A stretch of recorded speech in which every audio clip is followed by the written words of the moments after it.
My name is Mehmet Toner. I'm trained in mechanical engineering originally and then biomedical engineering and sciences afterwards, and I'm a faculty member at the Massachusetts General Hospital, Harvard Medical School, and Harvard MIT Division of Health Sciences and Technology, and exploring various applications of biomedical engineering in medicine.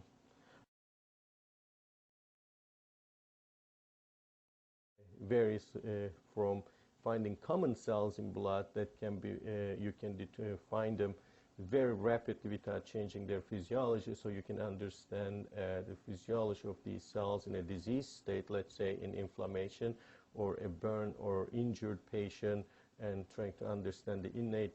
immune system response and trying to understand how blood cells regulate the inflammatory response in these kind of cases, and looking at their genomics and proteomics. In those kind of examples, what you want to do is you like to find these cells without altering their physiology and expression levels and so on and so forth. So what you're investigating is the natural physiology of the underlying problem and not an artifact of handling the cells.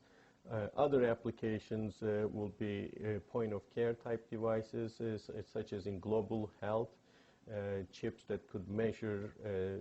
cells of interest that will determine therapy initiation, such as the level of CD4 positive lymphocytes. So we are working on developing chips that could find and count the CD4 positive cells in